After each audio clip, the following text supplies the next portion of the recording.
Assalamualaikum warahmatullahi wabarakatuh. Halo anak-anak, gimana kabarnya hari ini? Semoga sehat selalu dan tetap semangat belajar. Jangan lupa sebelum menonton video Bu Emma, tekan tombol subscribe, like, dan komentar di bawah ya. Kali ini kita akan belajar di tema 5, kita masih di tema 5, subtema 3, pengaruh perubahan cuaca terhadap kehidupan manusia di pembelajaran pertama. Pengaruh perubahan cuaca terhadap kehidupan manusia. Indonesia merupakan negara beriklim tropis. Cuaca berubah-ubah, terkadang panas, berawan, mendung, atau hujan. Keadaan cuaca dipengaruhi oleh 3 unsur. Ketiganya adalah matahari, angin, dan air. Cuaca sangat berpengaruh bagi kehidupan manusia. Mulai dari ketersediaan sumber daya alam, ketersediaan alat transportasi, bahkan kelancaran aktivitas manusia sehari-hari. Apa saja pengaruh cuaca yang kamu rasakan? Yuk kita pelajari bersama. Dayu mendapat surat dari Komang. Komang adalah sepupu Dayu di Bali. Bacalah teks surat untuk Dayu, bacalah dengan nyaring dan intonasi yang tepat. Coba kita simak bersama-sama ya. Denpasar, 2 Agustus 2017. Untuk sepupuku Dayu. Halo Dayu, bagaimana kabarmu dan keluarga di sana? Semoga semua dalam keadaan sehat. Aku bersama teman-teman ikut membantu korban Gunung Agung, khususnya warga di sekitar yang mulai mengungsi. Keadaan Gunung Agung di Bali mulai waspada. Para pengungsi membutuhkan banyak bantuan. Mereka membutuhkan pakaian dan juga makanan. Selimut dan peralatan sekolah juga dibutuhkan. Dayu, maukah kalian membantu para pengungsi? Aku tunggu ya kabar selanjutnya darimu. Sampaikan salamku untuk keluargamu. Sampai jumpa. Salam sayang dari sepupumu, Komang. Nah, dari surat tadi kita diskusikan ya, kita rangkum isi surat tersebut supaya bisa kita simpulkan. Yang pertama, kapan dan di mana peristiwa itu terjadi? Nah, dari situ kita lihat ya, peristiwa itu terjadi tepat di tanggal 2 Agustus 2017. Yang kedua, peristiwa apa yang diceritakan dalam isi surat? Dari surat tadi bisa kita lihat bahwa isinya yaitu tentang warga sekitar Gunung Agung itu mengungsi. Dan bagaimana menanggapi peristiwa itu? Dari isi suratnya itu mengumpulkan pakaian dan makanan ya. Jadi diminta untuk mengumpulkan pakaian dan juga makanan. Mengapa peristiwa itu terjadi? Karena apa? Warga mengungsi karena Gunung Agung itu mulai waspada. Siapa yang mengalami peristiwa itu? Komang, sepupunya Dayu. Itu adalah peta pikiran yang ada di surat milik dari Komang, sepupunya Dayu. Coba sekarang kita tuliskan hasil rangkuman peta pikiran tadi ya. Dikasih contoh ya sama Bu Guru, pada tanggal 2 Agustus 2017, Komang sepupu Dayu membantu korban Gunung Agung. Warga sekitar Gunung Agung mengungsi dan warga mengungsi karena Gunung Agung mulai status waspada.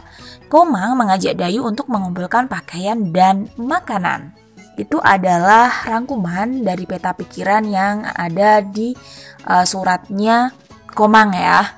Dari situ tadi, bagaimana sih cara kita membantu teman yang terkena bencana alam tersebut ya?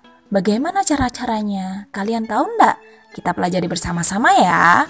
Contoh yang pertama ya, ketika ada suatu tempat yang terjadi bencana alam. Langkah kita yang pertama, menyumbang makanan atau pakaian yang layak. Itu bisa kita berikan ya. Yang kedua, seperti memberi motivasi agar teman tidak berputus asa. Jadi kita selalu support, kita selalu mendukung, pasti semuanya akan bisa terlewati supaya mereka tidak putus asa. Dan yang ketiga, ikut menghibur korban bencana alam. Jadi kita bukan malah mengucilkannya ya, tapi kita harus menghibur korban bencana alam. Dan yang keempat, mengumpulkan sumbangan dari masyarakat sekitar. Mungkin kita membuka donasi ya untuk masyarakat yang ingin membantu. Itu akan lebih meringankan bencana dan juga beban dari korbannya itu. Dan yang kelima, kita mendoakan agar korban bencana alam itu tidak mengalami banyak kesulitan. Kita mendoakan supaya bencananya cepat berlalu dan semuanya akan pulih kembali seperti sedia kala. Itu ya contoh dari cara membantu teman kita yang mungkin terkena bencana alam. Selanjutnya, kita mengamati peralatan-peralatan yang biasanya digunakan ya ketika cuaca tertentu. Ada beberapa alat dan juga makanan ya yang biasa digunakan ketika cuaca tertentu ataupun keadaan-keadaan tertentu ya. Seperti di sini nih. Di sini ada jas hujan, ada jaket, ada payung, ada selimut, ada teh hangat, ada wedang ronde, ada es kelapa muda, ada jus buah, ada es pisang hijau, ada cendol atau dawet, ada topi, ada baju kaos, ada topi pantai, ada bakso, ada sop ayam, ada kipas angin, dan ada kipas bambu. Dari semua ini ya, kita nanti bakal mengelompokkan mana yang digunakan pada cuaca panas dan mana yang digunakan ketika kita berada di cuaca dingin. Kalian pasti sudah tahu lah ya, bisa memilah-milah, kalian bisa mengelompokkan mana-mana yang dipakai ketika cuaca tertentu. Nah, sekarang kita melengkapi tabel ya, di mana benda, makanan atau minuman itu kita kelompokkan sesuai dengan cuacanya. Contohnya kelengkapan cuaca panas, seperti kipas bambu, ada kipas angin, ada topi pantai, ada es pisang hijau, ada es cendol, ada jus buah, ada es kelapa muda, ada topi, dan juga baju kaos. Sedangkan ketika kita menggunakan kelengkapan cuaca dingin ya, dari gambar tersebut kita bisa kelompokkan seperti bakso, ada sup ayam, ada wedang ronde, ada teh hangat, ada jas hujan, ada jaket, ada payung, ada selimut. Itu adalah kelengkapan ketika kita berada pada cuaca panas ataupun cuaca dingin. Pasti kalian sudah bisa nih memilah-milahnya. Selanjutnya, Dayu menceritakan isi surat Komang pada teman-temannya. Ia ingin sekali membantu pengungsi Gunung Agung. Dayu merasakan kesulitan yang dialami mereka.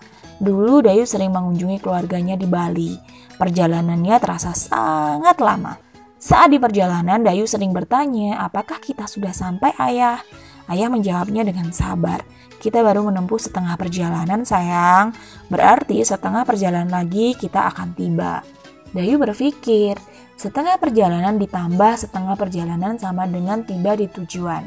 Sekarang kita bantu Dayu mengerjakan penjumlahan pecahan yang berpenyebut sama di bawah ini. Kita kerjakan bersama-sama ya. Yang pertama, tuliskan pernyataan matematika seperti contoh berikut ini. Ibu membawa satu loyang kecil kue bolu. Kue bolu dipotong menjadi 4 bagian. Di dalam bus, Dayu memakan 1 potong kue. Kita tuliskan 1 potong kue dari 4 bagian tadi. Sedangkan ayah pun makan 1 potong kue. Berarti kita tambahkan 1 dari 4 bagian, jadi 1/4. Berapa bagian kue yang telah dimakan Dayu dan ayah? Jadi di sini benar ya, kita jumlahkan. Sehingga ketika kita mengerjakan seperti ini, pecahannya ya, nilai pecahannya itu penyebutnya sudah sama. Jika penyebutnya sama, itu kita tinggal menjumlahkan pembilangnya saja. Penyebutnya kita tulis ulang. Contohnya di sini ada pembilangnya 1 ditambah 1. Kita tulis jadi 2. Per penyebutnya kita tulis lagi, kita tulis tetap jadi 4, tidak berubah ya.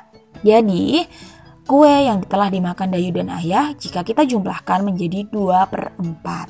Untuk hal yang kedua, Dayu membawa bekal 1 batang coklat yang berisi 10 potong coklat. Jadi di sini ada 10 potong coklat ya. Di perjalanannya Dayu memakan 3 potong coklat. Jadi yang dimakan Dayu itu berapa bagian? 3 dari 10 bagian, jadi kita tuliskan 3/10. Lalu ibu memakan 2 potong coklat. Kita tambahkan, ibu tadi memakan 2 potong coklat, jadi kita tuliskan menjadi 2/10. Karena memang awalnya dari 10 potong coklat. Sehingga berapa bagian coklat yang dimakan Dayu dan ibu kita tambahkan ya. Jadi di sini kita tambahkan pembilangnya, karena apa? Penyebutnya sudah sama. Nanti kita tinggal tuliskan lagi aja untuk penyebutnya. Jadi 3 ditambah 2 untuk pembilangnya ya, jadinya 5/10. 10 ditulis lagi ya, karena penyebutnya sudah sama. Jadi kita tinggal menulis ulang aja. Kita hanya menjumlahkan pembilangnya saja. Untuk nomor 3, ayah membeli roti manis 1 balok. Roti dipotong menjadi ada 5 bagian nih anak-anak. Ibu makan 1 potong, jadi yang dimakan ibu berapa? 1/5 ya. Ayah makan 2 potong. Kalau ayah 2/5. Berapa bagian roti yang dimakan ayah dan ibu? Berarti kita tambahkan di sini 1/5 yang dimakan oleh ibu tadi ya, ditambah 2/5 yang dimakan oleh ayah. Sehingga kita sudah tahu ya di awal tadi bahwa penyebutnya sama, itu tinggal menuliskan ulang. Kita tinggal menjumlahkan pembilangnya saja. Pembilangnya ada 1 dan 2, kita jumlahkan menjadi 3. Lalu penyebutnya kita tulis ulang, jadi 3/5. Sampai sini sudah paham? Ibu yakin kalian sudah paham. Selanjutnya tuliskan hasil penjumlahan pecahan berpenyebut sama berikut ini. Ingat ya, jika penyebutnya sudah sama, kita tinggal menjumlahkan pembilangnya saja. Lalu penyebutnya kita tulis ulang. Oke, paham ya? Coba kita kerjakan untuk yang nomor 1. 1/3 ditambah 1/3 sama dengan, pembilangnya kita tambahkan dulu. 1 ditambah 1, 2. Penyebutnya tetap, kita tuliskan sama, 3. Jadi hasilnya 2/3. Untuk yang B, 2/8 ditambah 3/8. Penyebutnya juga sudah sama, kita tinggal menjumlahkan pembilangnya saja. 2 ditambah 3 ada 5. Penyebutnya sama-sama 8, kita tuliskan lagi 8. Jadi hasilnya 5/8. Yang nomor 3, 3/5 ditambah 2/5. Penyebutnya sudah sama-sama 5. Lalu tinggal kita menjumlahkan pembilangnya saja. 3 ditambah 2 itu 5/5. Hasilnya itu ya. Yang D, 1/6 ditambah 2/6. 1 ditambah 2 ya. 3 penyebutnya ada 6, kita tulis ulang. 3/6 hasilnya. Untuk selanjutnya ada 2/7 ditambah 2/7.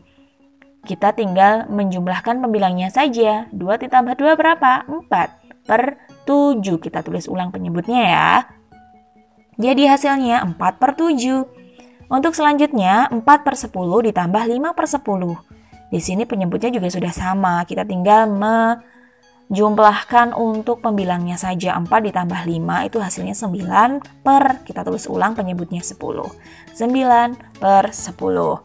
Untuk yang nomor selanjutnya 3/9 ditambah 4/9. Ini juga sama. Untuk penyebutnya itu sama-sama 9. Kita tinggal menjumlahkan untuk pembilangnya saja.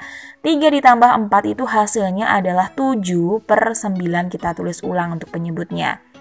Nomor selanjutnya ada 3/15 ditambah 2/15 ditambah 5/15. Di sini ada 3 nilai pecahan ya anak-anak, jangan bingung.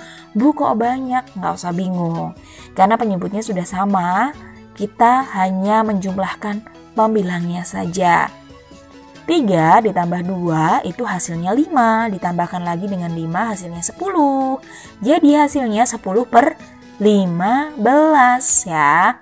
Untuk nomor terakhir ada 2/8 ditambah 1/8 ditambah 3/8. Di sini juga kalian nggak boleh bingung ya, karena penyebutnya sudah sama-sama 8. Kita tinggal menjumlahkan untuk pembilangnya saja. 2 ditambah 1 itu 3, 3 ditambah 3 itu 6. Sehingga hasilnya 6/8. Gimana? Semoga dengan adanya pembahasan ini kalian semakin paham ya dengan apa yang menjadi materi kalian hari ini. Oke, sekarang kita waktunya berkreasi. Dayu dan kawan-kawan akan membuat kegiatan penggalangan dana, juga pengumpulan barang untuk membantu saudara di Bali. Mereka akan membuat poster, isinya berupa pengumuman bagi warga sekolah. Semua diharapkan ikut serta dalam kegiatan ini. Yuk kita bantu mereka membuat poster berhiasan menarik berupa garis, bidang, dan warna-warna. Nah, di sini Bu Guru ada contohnya ya. Kira-kira apa sih alat-alat yang dibutuhkan? Yang pertama ada kertas berukuran A3, ada penggaris, ada pensil, ada spidol atau krayon. Langkah-langkah pembuatannya seperti apa? Yang pertama, kalian buat garis tepi dengan jarak 5 cm di sekeliling kertas. Jadi sebelumnya kalian buat garis tepi ya, garis pinggir garis tepi itu. Lalu yang kedua, tambahkan hiasan dekoratif di tepi poster. Jadi kalian bisa membuat hiasan-hiasan yang menarik di pinggirnya. Lalu yang ketiga, kalian buat pola garis-garis pada tepi poster. Kalian bisa buat garis-garis ya di tepi, di pinggirnya poster tadi. Dan yang keempat, padukan pula dengan bentuk bidang-bidang datar. Kalian bisa membuat bentuk bidang datar ya, seperti persegi, ada lingkaran gitu ya. Jadi kalian bisa memadukan dengan bidang-bidang datar. Lalu yang kelima, kalian bisa beri warna untuk pola garisnya. Supaya lebih menarik ya, kalian bisa kasih warna bebas, warnanya seperti apa.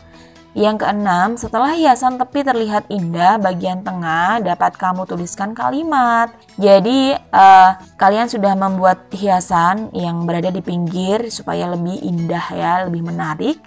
Lalu bagian tengahnya kamu buat tulisan terkait kalimat ajakan untuk mengumpulkan barang tadi ya. Lalu yang ketujuh, ajaklah warga sekolah untuk mengumpulkan bantuan. Jadi ini terkait dengan tulisan kalian yang kalian buat tadi, kalian membuat kalimat ajakan kepada seluruh warga sekolah untuk mengumpulkan bantuan. Jangan lupa berikan informasi waktu pengumpulannya kapan, lalu informasikan juga tempat pengumpulan barang-barangnya di mana. Lalu poster kalian akan makin indah dan menarik ya jika informasinya menjadi lengkap, berwarna, lalu hiasannya bagus, itu pasti semuanya juga akan tertarik dan penggalangan dananya berjalan lancar, lalu pengumpulannya juga akan semakin banyak karena banyak orang yang tahu. Itu ya. Nah, ini contohnya nih. Di sini ada poster yang menjadi contoh ya, dimana di dalam tulisannya itu berbagi pada sesama membawa kebahagiaan. Ini kata-kata yang menarik ya untuk yang baca supaya mereka mau berbagi. Di sini ada isinya, kumpulkan di kelas 3, pakaian layak pakai, peralatan sekolah, ada tas sepatu, buku-buku, selimut, uang, lalu diperuntukkan saudara kita pengungsi Gunung Agung di Bali. Ditunggu hingga akhir September. Bantuanmu adalah kebahagiaan saudaramu. Nah, ini adalah kalimat-kalimat ajakan yang bisa digunakan ketika kita membuat poster. Kalau kamu ingin berkreasi yang lain, silakan. Bisa kalian coba dengan kata-kata lain yang lebih menarik mungkin ya, ataupun yang lebih membuat orang lain tertarik untuk ikutan berbagi seperti itu. Oke, mungkin itu saja yang dapat Ibu sampaikan untuk materi kali ini. Semoga dapat bermanfaat. Wassalamualaikum warahmatullahi wabarakatuh.